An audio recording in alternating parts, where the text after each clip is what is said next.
کہ جو بچے ہیں اور اسموک ہم دیکھ رہے ہیں اس قدر بڑھ چکی ہے اور ہمیں احتیاط بھی کرنی ہے. اپنے جو معصوم بچے ہیں ان کی ہیلتھ کو بھی بہتر بنانا ہے, ان کا بھی خیال رکھنا ہے اپنے ساتھ ساتھ. اور ہم دیکھتے ہیں کہ بچے جو ہیں وہ بہت نازک ہوتے ہیں, ان کا اتنا امیون سسٹم اسٹرانگ نہیں ہوتا, ان کو کوئی بھی بیماری ہے, کوئی بھی پرابلم ہے تو وہ اس کا جلد شکار ہو جاتے ہیں. تو اس ساری کنڈیشن میں جو ہمارے بچے ہیں ہم نے ان کو سیکیور کرنا ہے, ان کو محفوظ بنانا ہے, ان کی صحت کا خیال رکھنا ہے. اور یہ کس سے ممکن ہے, کون سی جو ہے تدابیر جو ہے ہمیں اپنانی ہے, کون سی جو پریکاشنز ہیں ان کو ہم نے فالو کرنا ہے جس کی وجہ سے ہمارے جو بچے ہیں وہ بچ سکتے ہیں اور ان کی جو صحت ہے وہ بہتر رہ سکتی ہے. اس پر بات کرنے کے لیے ڈاکٹر اشوینا قیوم ہمیں اسٹوڈیو میں جوائن کر چکی ہیں. ڈاکٹر صاحبہ ویلکم ٹو دا شو.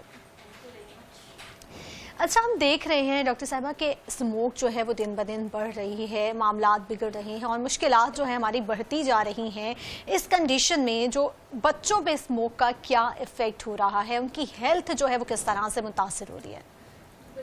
آج کل جو اسموک بہت زیادہ ہو رہی ہے جس کی وجہ سے بچوں میں ہم دیکھتے ہیں کہ آنکھوں میں جو ہے بہت جلن ہو رہی ہے, یا پھر جو بچے جن کو سانس کی پہلے سے مشکلات ہیں جیسے دمے کا مسئلہ ہے کوئی, یا پھر جن کو بہت زیادہ لمبے عرصے کے لیے کوئی لنگس کی بیماری ہے ان میں بڑھ رہی ہے, جس کی وجہ سے اور زیادہ ہمارے پاس ہاسپٹلس میں اسی طرح کے پیشنٹس آ رہے ہیں. اچھا, short and long term impact کیا ہے اسموک کا بچوں پہ؟ ٹھیک ہے, ہم دیکھ رہے ہیں کہ 2-3 ماہ ہیں اسموک کے, یہ گزر جائیں گے, یا جیسے بارش ہوگی کم ہو جائے گی, یہ ساری صورتحال بہتر ہو جائے گی. لیکن اس کے آبویسلی شارٹ ٹرم اور لانگ ٹرم بھی تو امپیکٹس پڑتے ہی ہوں گے نا بچوں پہ. آبویسلی سروائیو کرنا ہے ہم نے جب تک اسموک ہے اس کے اندر, تو پھر کیا ایفیکٹس ہیں اس کے؟ شارٹ ٹرم میں تو بچے یہ ہو سکتا ہے کہ کھانسی ہو رہی ہو ان کو زیادہ اس سیزن میں اسپیشلی, یا پھر جو ہے گلے میں اریٹیشن, آنکھوں میں مرچیں لگ رہی ہوں. لیکن لانگ ٹرم میں یہ بھی ہو سکتا ہے کہ کنٹینیوس ایکسپوجر اس سے لائف جو ہے جو جتنی بھی لائف اسپین ہے بچوں کی, یا پھر بڑے ہو کے تھوڑی سی اس میں کم ہو سکتی ہے, یا پھر جو ہارمفل لنگس کی جو مسائل ہیں وہ ہمارے بچوں میں یا جب یہ بڑے ہو جائیں گے تو اور زیادہ ہو جائیں گے. ان کی گروتھ پہ بھی کہیں نہ کہیں اثر انداز ہوگی اسموک, کیونکہ بچوں کی اس ٹائم گروتھ کا وہ ان کا ایک ڈیوریشن ہوتا ہے, اور ظاہر سی بات ہے اس طرح کی جو انوائرمنٹ میں انہوں نے سانس بھی لینا ہے, ساری چیزیں کرنی ہیں, تو آبویسلی ان کی جو ہیلتھ ہے وہ بہت زیادہ خراب ہوگی اور ان پہ گروتھ پر بھی اس کا اثر انداز ہوگا. اچھا, یہ بتائیے گا کہ اب ہم دیکھ رہے ہیں کہ اتنے زیادہ مسائل ہیں اور سروائیو بھی ہمیں کرنا ہے. اول تو یہ چیز ہے کہ جو بہت زیادہ چھوٹے بچے ان کو گھر سے باہر نہیں نکالنا, لیکن ان اینی کیس آپ کو سفر کرنا پڑ رہا ہے, آپ کو باہر نکلنا پڑ رہا ہے, تو اس صورتحال میں بچوں کا خیال کس طرح سے رکھیں؟ اگر جو باہر نکلنا بہت ضروری ہے, جیسے اسکول گوئنگ جو اسکول جا رہے ہیں ان بچوں میں کوشش کریں کہ پروٹیکٹیو جو کوئی جو ہے کلاسز, جیسے بچے چھوٹے سنتے ہیں یا اس طرح کی چیزیں پہن کے نکلیں. اگر پہن سکیں جو تھوڑے بڑے بچے ہیں جو کر سکیں ان کو ماسک پہنائیں تاکہ جو ہے ان کے پھیپھڑوں کے اندر نہ جائے ہارمفل جو چیزیں ہیں. اس کے علاوہ جو جتنا پانی پلا سکتے ہیں بچوں کو اتنا پلائیں, تاکہ جو ہے جتنا آپ کی جو ہے اندر پانی جو ہے زیادہ ہوگا اتنا ہی بہتر آپ کی جو ہے قوت مدافعت بھی جو ہے کام کرے گی, اتنا ہی آپ کو جو ہے بچہ جو ہے اس سے بچ سکتا ہے ان چیزوں سے. بالکل ہائیڈریٹڈ رہیں گے آپ تو پھر آپ کے بہت سارے مسائل جو ہیں وہ کم بھی ہو جائیں گے آبویسلی. اچھا, بچے جو ہے نا تھوڑے سے آپ کو پتہ ہے تنگ بھی کر رہے ہوتے ہیں کہ وہ گلاسز لگا لینا, تو اس کو تو ہم چلے کر لیتے ہیں کہ اچھی کوئی فنکی سی گلاسز لے دیں کچھ, جس سے بچے جو ہے نا کھیل میں ان کی حفاظت بھی ہو جائے اور وہ اس کو پسند بھی کر رہے ہوں. تو ماسک کس طرح کے یوز کرنے چاہیے بچوں کے لیے؟ آیا کارٹون والے ہوں, کچھ اٹریکٹیو سے ہوں تاکہ بچے جو ہے ان کو یوز کرنے سے منع بھی نہ کر رہے ہوں؟